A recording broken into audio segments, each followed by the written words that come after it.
Parashat Mishpatim is right after Parashat Yitro, right after Matan Torah, right after the climatic event of the entire history of the world, the entire Torah, everything we just said, that's Yitro. That's Parashat Yitro. We got the Torah. Now we have Parashat Mishpatim. Usually after you have such a huge high, the next level after that is also relatively high. So you figure, you know what, Hashem, He just told us the whole Torah, so now He's going to tell us probably like the biggest mitzvah. Maybe He's going to tell us about, one of the commandments. He's going to tell us about Shabbat. He's going to tell us about idol worship. He's going to tell us some real big secrets. Something big is happening. We see the Torah starts in an unusual way, where Hashem says, "Ve'ele hamishpatim asher tasim lifnehem, ki tikne eved ivri 6 shanim ya'avod, ubashvi'it yetze lechofshi chinam." These are the ordinances that you shall place before them. If you buy a Jewish slave, he shall work for 6 years, and in the 7th, he shall go for free, for no charge. He shall go free for no charge. Out of all of the laws we have, 613 mitzvot, thousands of halachot, Hashem, this is what you picked? Jewish slave? Didn't we just leave slavery? You're reminding us we're going to be slaves again maybe if we make certain crimes? Now you picked it? Maybe pick it next week. Pick it 3 years from now. I don't know, like right now, we just got Torah, we're so excited. Tell us about Eved. The Baalei HaMusar are trying to teach us something here. They say, Rabotai, Hashem did not go from top to bottom. Absolutely not. In fact, it's just as high, if you understand the message. Hashem told us, here's the Torah, and here are the 10 Commandments, and here's the written and the oral Torah, and the agreement, and the witnesses, and the big event. You said yes. You said I do. Good. Now let me tell you how to fulfill it. In one sentence. You want to fulfill the Torah? You want to be somebody that goes to Gan Eden? You want to be my favorite son? You want to be my favorite daughter? You want to be something special? Good. Be a Eved. You should aspire to be Eved Hashem. Not to aspire to be a stockbroker, or a president, or a mayor, or a football player, or a rapper. No. Your aspiration should be one thing. Man or woman, Jew or Gentile. You want to do what I say, you want all this whole thing, you like all that, good. Eved Hashem.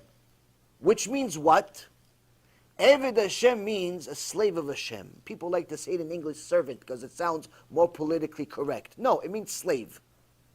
Eved means slave.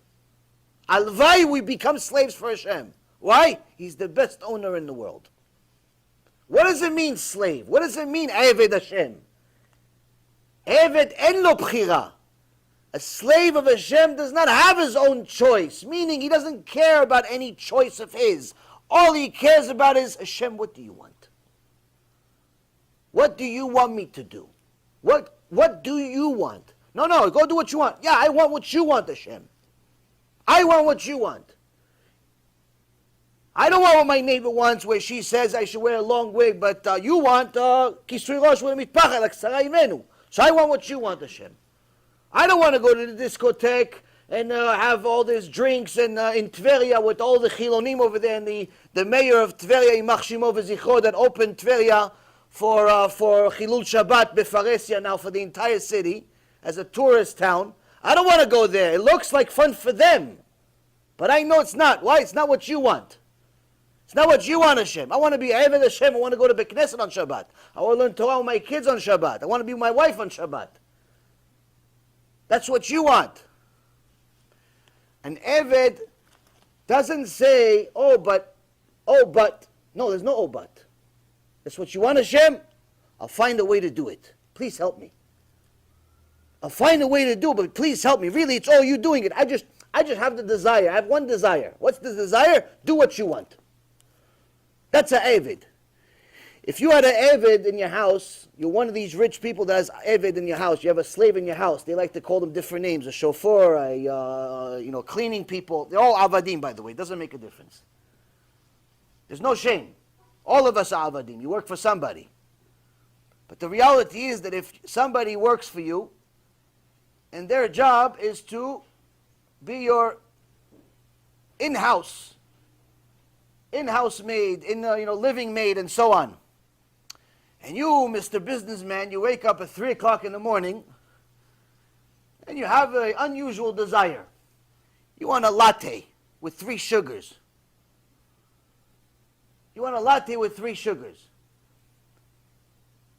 Now, if you tell the Avid, you tell the living maid over there, listen,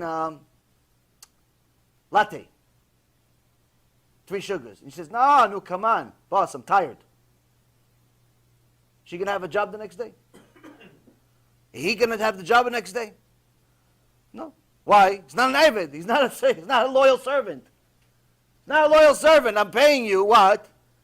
To do whatever I want you to do. I want you to make me coffee at 3 o'clock in the morning. That's it. That's what I want. It's not a matter of whether you agree, disagree, you're tired, no, there's no, that's what I'm paying you for. You work for a company. They say, listen, we need you to finish the reports no later than Thursday afternoon. You don't even show up on Thursday. They call you, like, hey, what are you doing? I'm on the beach, boss. What's going on? How you doing? The report. Okay, you're on the beach. That's a different story. We'll deal with you on about that, something else. Where's the report? Nah, I didn't get a chance to do it. What do you mean you didn't get a chance to do it? I was on the beach the whole week, actually. I was surfing. You think you have a job on Friday? No, why? You're not a loyal servant. You're not a loyal employee. You cannot have the job if you're not a loyal employee. To be an Eved Hashem, you cannot say, ooh, what? Where all these sounds we make to buy us more time. We cannot say, I don't think, and I don't this, and I don't that. No. Hashem, what do you want? The aspiration of a Jew, the aspiration of a human, should be to become Eved Hashem. What do you want? You cannot do this overnight, even if you have a desire to do it. You can't do it overnight. But if you train yourself day and night by acquiring these 48 kinyanei Torah, 48 prerogatives of the Torah, you will become an Eved Hashem. If you stop saying your opinion and just look for Hashem's opinion, you will become an Eved Hashem. If you go to the sages, you go to Chachamim, and you tell them what's Hashem's opinion, instead of deciding what you think it should be, you go and verify that what you think it should be is actually agreed upon by His best servants. You're going to become Eved Hashem. But if you decide to be the Chacham, the student, the everybody, not only you're not Eved Hashem, you're nothing. Less than nothing. Less than nothing. Why? You're using the tools that He gave you to pretend like you're something. This is a disaster that we see every single day, unfortunately. Different people that have big egos and decide that they're going to make the rules. Instead of looking into the books and looking at what the Chachamim say, what Avdei Hashem said, what are the actual servants of Hashem, what they actually said. What does the Halakha say? What does Shulchan Aruch say? What does the Rambam say? What does Rashi say? What does the Gdolei Ador say? What do they say? Why? Because they're much closer to being Avdei Hashem than us. And until we become one, we have to rely on one. And even after we rely on one, we realize we have to rely on them even more. Everybody has to have a rabbi, even the big rabbi. But if you don't have a rabbi, you decide that you're the commentary, you're the posek, you're the everything, in the end, you're nothing.